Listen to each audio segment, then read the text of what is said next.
вечер. Вы смотрите программу «Якутия в деталях». С вами Петр Васильев. Не так давно Ялта стала центром культурного обмена, принимая делегацию из нашей республики в рамках межрегионального проекта «Ялта плюс Якутск». Наша делегация подготовила показы мультипликационных фильмов по сказкам и эпосам коренных народов Якутии, а также документальные фильмы о выдающихся деятелях музыкального искусства нашей республики.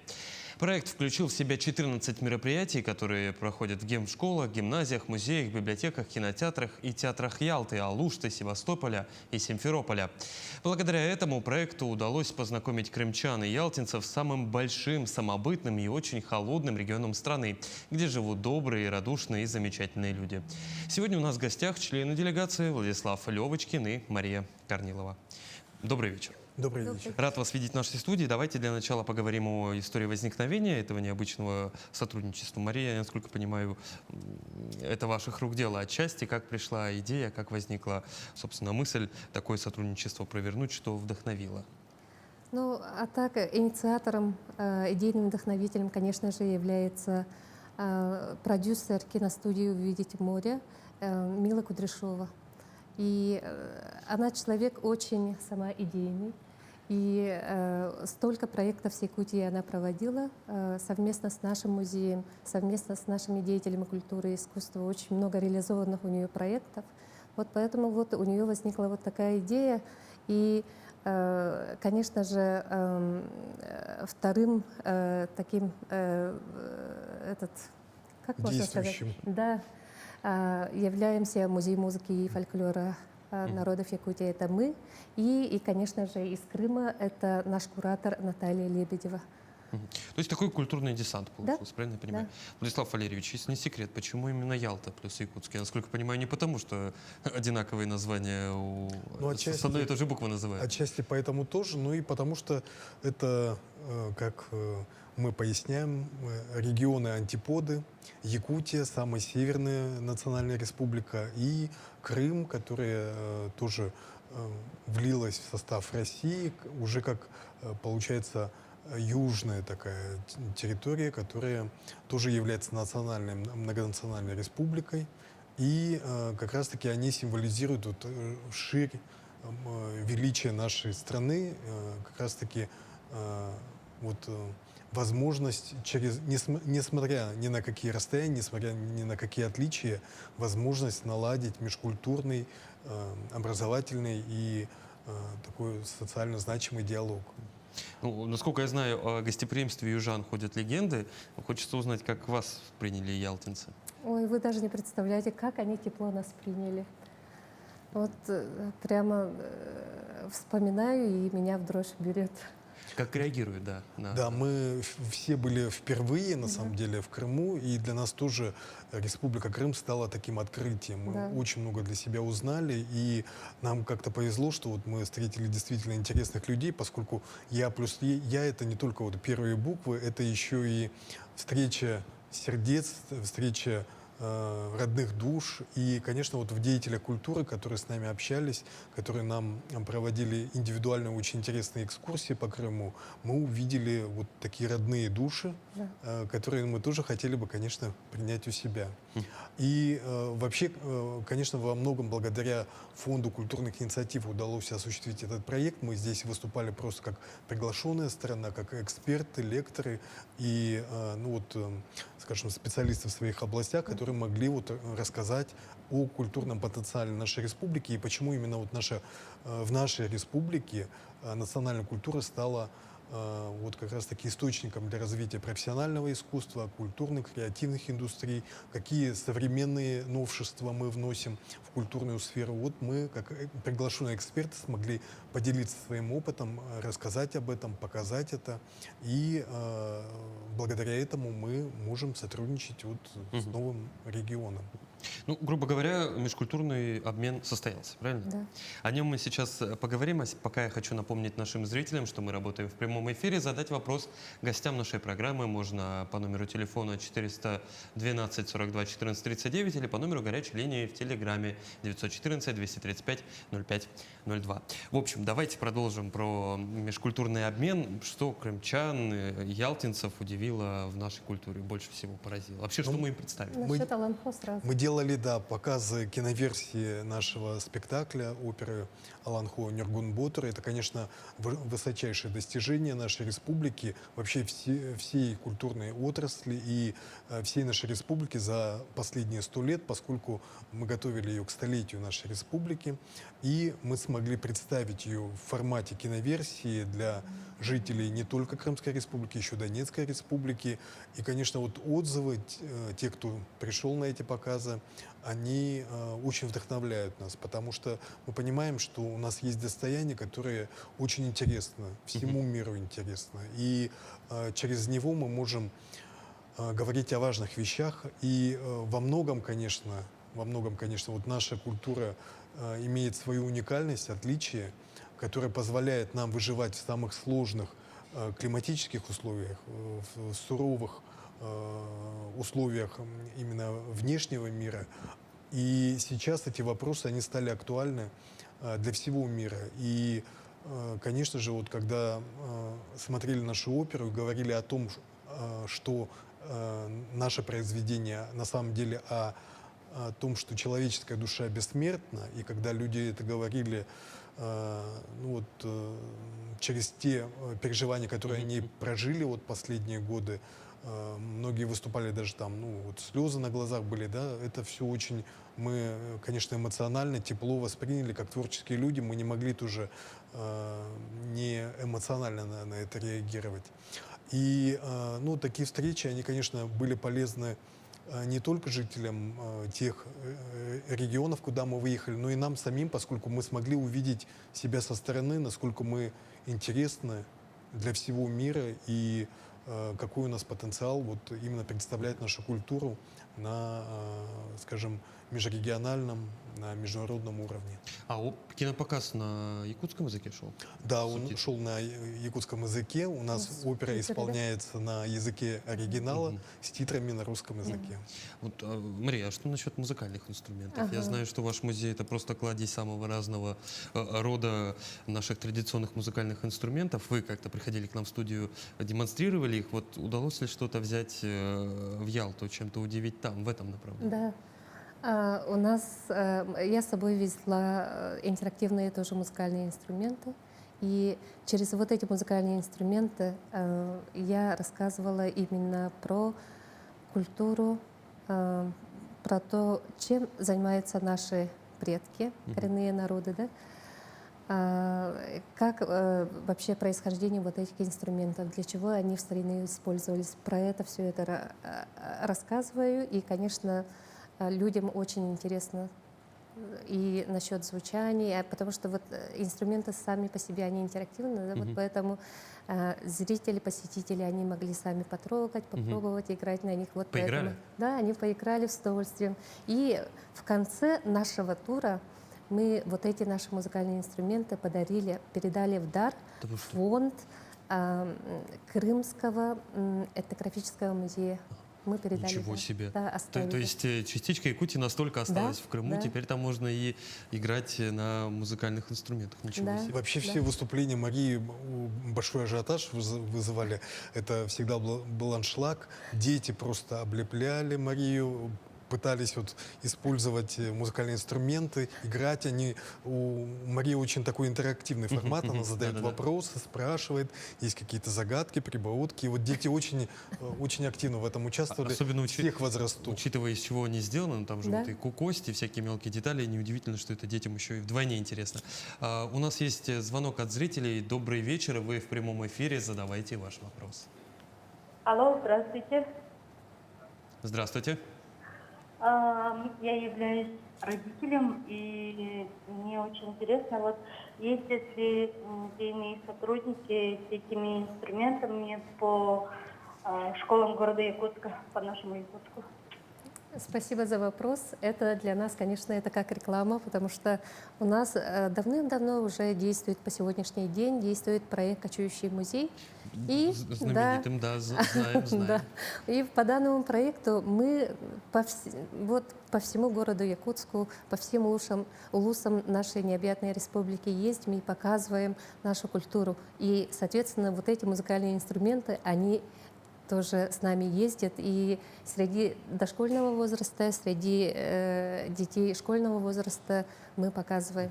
Так что вы Тоже можете такой же обращаться. большой резонанс Да, вызывает. да. Слушайте, вы прям удивили. Владислав Валерьевич, а вот про оперу поговорили. Балетом удалось заинтересовать Ну, ялтинцев? у нас очень такие яркие балетные сцены, как раз-таки в опере Нюргун Ботор, поскольку режиссер-постановщик Андрей Исаевич Борисов, он доверил нашему главному балетмейстеру крупные батальные и также хореографические композиции, которые очень украшают спектакль, и всегда зрители отмечают именно работу хореографа, поскольку там очень интересное решение, и с учетом того, что костюмы, и танцуют они вот под звуки национальных музыкальных инструментов, хамуса, крымпы, это очень интересный такой синтез, который мы в дальнейшем тоже используем вот в новых постановках. И всегда задают вопросы именно по хореографу, по работе артистов балета, даже спрашивают контакты нашего балетмейстера. Ну, Не даем. надеемся, да. Не даем пока. Даем, но, конечно, С надеемся, что... осторожностью. Хорошо, вот, кстати, про хамус говоря, не спросил. Я понимаю, что удивить различными вариациями музыкальных инструментов можно. Что насчет варганной музыки? Слышали ли раньше ялтинцы игру на наших инструментах? Мне казалось то, что те посетители, те зрители, которые у нас присутствовали, они впервые как будто слушали.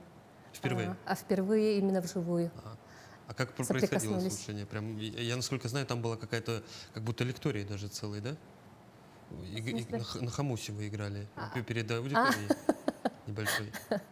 У нас в рамках нашего проекта прошло очень много мероприятий, около 20 мероприятий. Мы каждый день по 2-3 мероприятия проводили. С утра там просыпались. И совершенно разная была аудитория. Это были и дети, и учащиеся музыкальных школ, общеобразовательных школ. Это были и пенсионеры, допустим, ну, те, кто вот являются посетителями там санаториев, например. И были студенты. Мы посетили несколько университетов. То есть совершенно разная возрастная аудитория. Каждый раз мы старались перестраивать, но всем было очень интересно.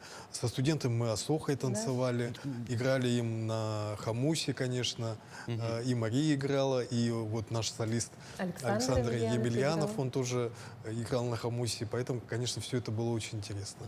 То есть программа максимум была, насколько я понимаю. Да. Есть такое убеждение, что в мире, конечно, очень много языков, но единственный, который понятен всем, это язык культуры. Нашлось ли время, удалось ли, так сказать, общий язык найти, донести ту мысль, которую наша якутская культура северная несет вот до южан, казалось бы, людей с совсем другим менталитетом. Поняли они наши, так скажем, посылы культурные? Но нам показалось, что они очень открыты, да? Очень открыты, какая-то вот, тоже у них какая-то вот своя энергетика своего вот региона, которая отличает их от других. И вот, как нам показалось, они очень открытые, очень гостеприимные. И они очень открыты к сотрудничеству. Они прямо вот именно...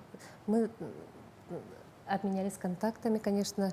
Вот все те музеи, библиотеки, школы, театры, кинотеатры, вот везде, где мы выступали, вот обменялись мы контактами. И, конечно, мы привезли с собой эти контакты, чтобы вот этот маленький проект прямо вот так... Масштабировать уже. Да, запустил другие проекты. Да? Семена распустил, и все. У нас уже есть задумки, есть идеи. Мы уже начали тоже прорабатывать возможную подачу заявок. Ну, начинается новый цикл тоже по фонду культурных инициатив на подачу заявок. И у нас есть уже наметки. Мы приметили, на каких площадках что может происходить, какого формата события. И я думаю, что вот и Республике Крым, и Донецкой Республике очень интересно с нами сотрудничать. Я думаю, что, в принципе, можем реализовать еще несколько совместных проектов. Ну, я, насколько понимаю, это было же двухстороннее сотрудничество. Все-таки называется проект «Ялта плюс Якутск». Понятное дело, Якутия принесла большую программу. Что показали ялтинцы вам? Чем они вас удивили? Помимо, конечно же, радушия и теплого приема. Есть ли какие-то культурные элементы, которые у них позаимствовали? Ну вот посещение музеев, это, ну, для меня, как для музейщика, посещение музеев это было самое вот, важным элементом. И вот мы организовывали культурные столы, круглые столы, где с сотрудниками, с коллегами из музейной сферы мы обменивались опытом. Вот поэтому вот они свои опыты рассказывали, и вот как мы вот выезжаем, у них, допустим, вот этого нету. Они не выезжая, у себя там сидят и показывают, потому что у них туризм очень хорошо развит. Вот поэтому им, допустим, невыгодно там куда-то выезжать и вот это показывать. Когда все есть у Посетители них, сами, да. да, сами приходят, да. И вот этот опыт, который, выездной опыт, их тоже очень заинтересовал. И в будущем мы, конечно же, строим такие планы, чтобы они тоже сюда приезжали, потому что для нашего населения это тоже будет очень интересно. И, кстати, 18 мая уже в Симферопольском музее они покажут наши мультипликационные фильмы Ух по ты. сказкам коренных народов Якутии. Ух ты, а что за мультфильмы? Что мы им передали, так скажем? По сказкам коренных народов Якутии это Чернушка, три сестры и еще Чамыкчан, Нянь Кулар. Они адаптированные, то есть они переведены на русский, насколько Да, понимаю. обязательно. Ух ты, вот это получается полное погружение. Это в Международный день музеев в Симферопольском музее будет показаны вот эти наши короткометражные мультипликационные фильмы. Это уже первая работа уже идет. Классно. Да. Владислав Валерьевич, а вот что насчет оперного балетного искусства? Удалось ли с коллегами мосты, так скажем, наладить? Да, мы пообщались с театрами, с филармонией Крыма пообщались. И, в принципе, есть определенные наметки. Узнали о том, что планируется открытие филиала Мариинского театра в Крыму, да, в Симферополе, в Севастополе. И в целом вот в этом отношении там есть такие площадки, которые, ну, скажем, вот большой комплекс Херсонес, в который вот мы ездили, новый совершенно такой музейный комплекс, музей под открытым небом, который тоже, в принципе, мог бы стать вот площадкой для наших выступлений. Помимо этого мы заехали в Донецкую республику, и там очень тесно пообщались с Донецким академическим театром оперы и балета. Легендарным. Там же мы провели показ наш, и очень есть большая заинтересованность от театра в сотрудничестве. Мы обменялись контактами, и есть уже тоже перспективы. Я пока не хочу озвучивать какие, потому что, ну, конечно, все это в разработке, и еще неизвестно, в каком масштабе это выйдет, но, тем не менее, есть идеи, и я очень рад, что руководство нас тоже так очень тепло встретила в своем театре, театр, который подвергался и ударам артиллерийным. И есть, конечно, у него свои трудности, свои сложности. И сейчас восстанавливается репертуар, слава богу, театр может сейчас работать, проводить показы спектаклей. Это тоже очень важно для того, чтобы вести свою текущую деятельность и возвращать в форму весь творческий персонал, артистов. И есть вот идеи, каким образом мы могли бы сотрудничать. Я очень надеюсь, что это все осуществится. Говоря о визите в Донецкую Народную Республику, знаю, что заезжали к бойцам специальной военной операции с, так скажем, небольшим творческим номером. Поздравляли, насколько я понимаю, с майскими праздниками, в том числе и с 9 мая. У нас есть кадры того, как это проходило. Давайте посмотрим и вернемся к обучению.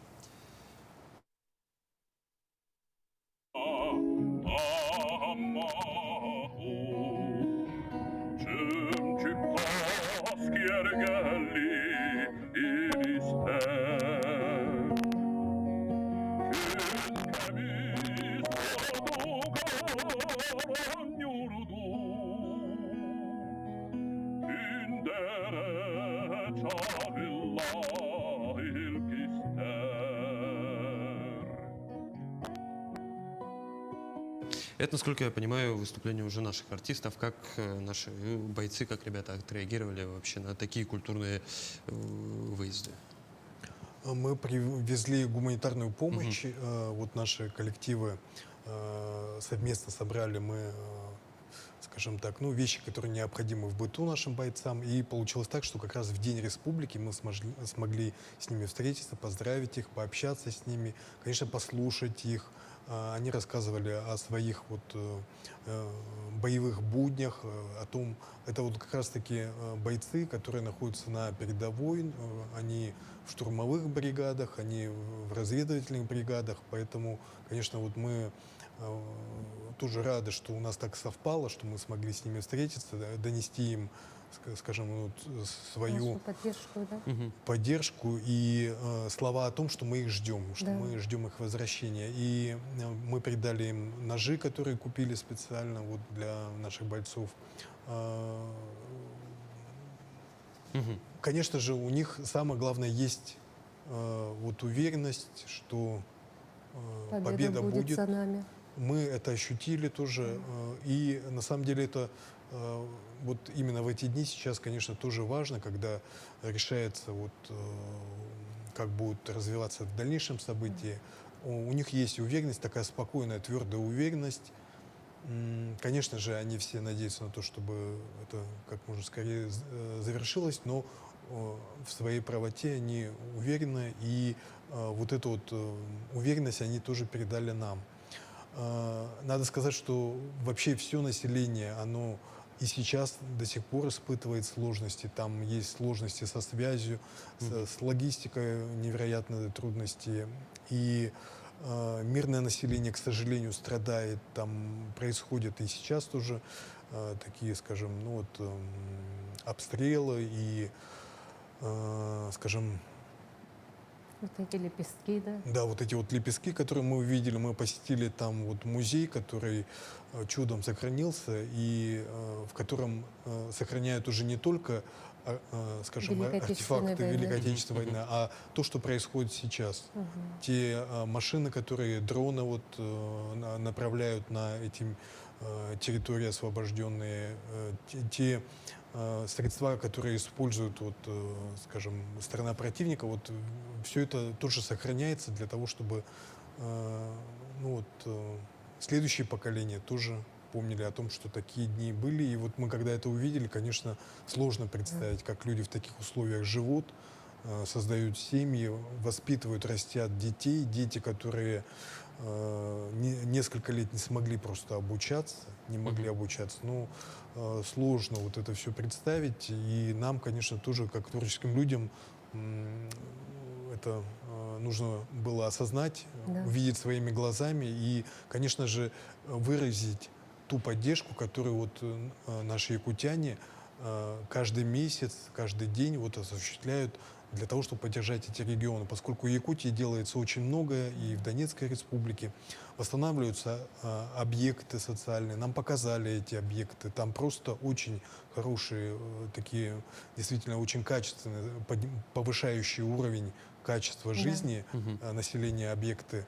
И это очень большой вклад. И вот, вот эту поддержку хотелось бы, чтобы жители Донецкой республики, Крымской республики, чтобы они ощутили на всех уровнях, не только материальную, но и такую духовную поддержку Моральную. от нас. Культурную Моральную. поддержку, да. Возвращаясь к идее проекта, Владислав, Мария, вы сказали о том, что здесь одну из ключевых ролей сыграл фонд, президентский фонд культурных инициатив. Вот как выстроена здесь работа, какую поддержку он оказывал? Еще раз? Президентский фонд культурных инициатив, вы сказали о том, что здесь сыграл большую Да, да. роль. Вот как проходило сотрудничество с президентским фондом, о какой поддержке мы говорим? Сам проект, вот межрегиональный проект «Я плюс я», он реализован благодаря финансовой поддержке президентского фонда культурных инициатив. Это ежегодно, в год 2 раза заявки принимают на гранты. И, ну вот, в этом году, 2025 года, в первом конкурсе вот этот проект стал победителем. То есть это не разовая? Инициаторы проекта, они подавали несколько раз заявку В на этот течение 2 грант. года там 4 или 5 раза было подано заявок. Ух ты. Ага, и вот Вот мы ее, Да. да. реализовать. Да, Осуществили. да. Вот сегодня я упомянул о том, что Якутия и Ялта устанавливают мостики. Вот на ваш взгляд, как у деятелей культуры, какие точки соприкосновения в культурном плане нам эти мосты быстрее поможет, так скажем, организовать? Самое быстрое, это, мне кажется, это телемосты. Ага. Телемосты через онлайн, потому что все равно у нас цены на билеты, на авиабилеты никто не отменял, вот поэтому все равно там дорогостоящие. Вот поэтому самое вот первоочередное это телемосты. Мгм. Встречи между нашими детьми и их детьми, нашими культурными учреждениями, образовательными учреждениями. Вот такие коллаборационные мероприятия хоть сколько угодно можно провести. Мгм. Я еще вот имел в виду немножко, так скажем, с другой точки зрения Ага. посмотреть на этот вопрос, культурные точки соприкосновения, то есть вот как северянам и южанам поймать такую одну волну, понять друг друга в плане культуры. Ну вот мы им привозим Улунхой, они понимают его через общие смыслы. А через музыку, допустим, через балет, какие смыслы нам нужно передавать, чтобы ялтинцы погрузились в нашу культуру еще глубже. Но мы в основном представляли музыкальную культуру, музыкальное искусство. Сотрудничество может быть в разных сферах. Очень большой интерес проявили библиотекари, да? Библиотекари? Да. Да, библиотекари. Ну, конечно, музейное сообщество. Может быть, в сфере кино, опять же, да, поскольку вот инициатор этого проекта как раз-таки кинематографисты Мила Кудряшова, Наталья Лебедева, они являются режиссерами, руководителями кинокомпаний, и у них очень большой интерес, они очень, ну, Мила-то, конечно, видела и слышала, и знает всех наших кинематографистов, а Наталья, вот, допустим, она очень заинтересована форматом проведения Дней якутского кино, например, да. Поэтому здесь у нас, конечно, очень много идей. Большой простор для Хватило фантазии, бы, да? да, сил все это осуществить. Ну и, конечно, хотелось бы, наверное, сделать какие-то обмены детскими коллективами, да, может быть, детскими группами, может быть, на конкурсной основе, поскольку это тоже совершенно по-другому открыло бы восприятие этого мира. Ну, мы уже как минимум начали с мультиков, поэтому погружение в детскую культуру на этом этапе, я считаю, ну, на первом этапе состоялось. Будем надеяться, что и ялтинцы нам свои какие-то материалы тоже оставят и отправят. Мария, Владислав, я насколько понимаю, это первый визит ваш в Крым в качестве вот такого культурного амбассадора. Хотелось бы узнать, с какими вот культурным багажом каждый из вас уехал. Мария, вот, наверное, давайте начнем с вас. Что вам дала вообще вот эта вот возможность представить якутскую культуру там, в Ялте, в Крыму? Какой главный культурный, так скажем, багаж вы привезли для себя? Культурный багаж какой, да. Мне кажется, еще раз я удостоверилась для себя то, что любить надо свою культуру, свой народ. Вот это самое главное. Я еще раз удостоверилась в том, что вот это не только, допустим, вот здесь живя, ты по-другому чувствуешь, да? А там, когда ты вдалеке, и когда тебя вот так, твой народ вот так воспринимают, еще раз вот эта любовь еще усиливается, мне кажется. Слушайте, как поэтично. Владислав, а у вас? Ну, я, наверное, ощутил, что мы действительно какую-то очень важную миссию выполняем, хотя, ну, может показаться просто поездка, да, культурный Съездили, обмен. посмотрели, Это обсудили, да. всегда происходит, и всегда такие мероприятия происходят, но именно вот связь именно с Крымской республикой, что-то было мистическое вот в этой поездке, потому что мы с этим сталкивались просто на каждом шагу. Начиная от того, что вот, например, Александр Емельянов, он, оказывается, шел путем своего дедушки, который воевал в этих же местах, и он прямо описывал эти места в письмах, которые приходили сюда, в Якутию, буквально, ну вот, по всему этому маршруту, да. И, конечно же, у нас на самом деле очень много общего, начиная от того, что в Крымской республике очень большая численность крымских татар по там вообще по огромная количеству культура, да, населения. И опять же тюркские названия, да, это времена Османской империи, которые остались в названиях топографических Крымской республики. это многонациональность, Да. это, ну, в целом какое-то вот такое духовное восприятие вообще событий, жизни, людей. И было такое ощущение, что действительно мы правильным путем идем, потому что все как-то очень удачно складывалось с тем, чтобы мы осуществили всю свою вот, многообразную программу. Кстати, раз уж вспомнили мы с вами о том, что тюркский, так скажем, у нас бэкграунд у всех, есть ли какие-то общности между вот южной культурой и нами? Не нашлось никаких элементов соприкосновения пока? Ну вот мы обнаружили, что есть город Саки, но пока еще туда не доехали. Это скифское тоже название племени Саки, Саха. И ну, есть тоже различные теории, версии о том, что это тот народ, из племени которого вот произошло как бы наше самоназвание. А в плане музыкальных инструментов, каких-то культурных отсылок пока не найдено, да? Или найдено? Насчет вот Петра Бекетова мы можем сказать. Давайте. Да. Ну, пару слов. Давайте. Да, кстати, мы да. были в музее Это Бекетова. Балаклавыша, да? Это нет, Балуште. Алушта. В Алуште Алуште. есть музей Бекетова. Так. Но я вот боюсь ошибиться. Алексей Это Николаевич был, да? Потомок Нашего Петра Бекетова. основателя Его- города Якутска. Так, еще раз. Музей в Алуште Петра Бекетова открыл его потомок. Не открыл, это музей-усадьба Бекетова. Так. Этот Бекетов, он сам архитектором был.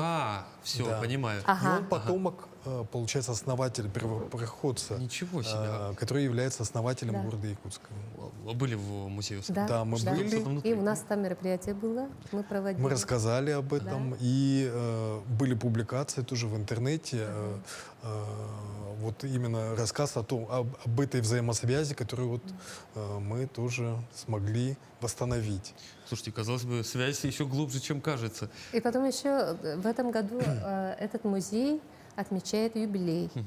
Вот поэтому они приглашают нас В тоже. Севастополе Да? мы совершенно каким-то в Севастополе вот непонятным образом нашли могилу, братскую могилу якутян, якутского полка, который ну, еще во времена, получается, Российской империи в Крымской войне участвовал. То есть там был отдельный якутский полк, и ну, вот каким-то образом так все совпало, что нас привели прямо к этой могиле, просто наш водитель, который сопровождал нас в течение нашей поездки. Слушайте, ну, культурных кодов, которые между собой пересекаются, насколько я понимаю, великое множество. Единственная задача их обнаружить. Шаги уже, насколько я понимаю, первые сделаны. Уверен, что благодаря многим другим проектам и сотрудничеству и Ялты с Якутией, и Якутии с Ялтой откроем для себя еще много-много общего и нового, самое главное. Мария, Владислав, я благодарю вас за интересную беседу. Уверен, что все проекты, о которых мы сегодня поговорили, обязательно реализуются.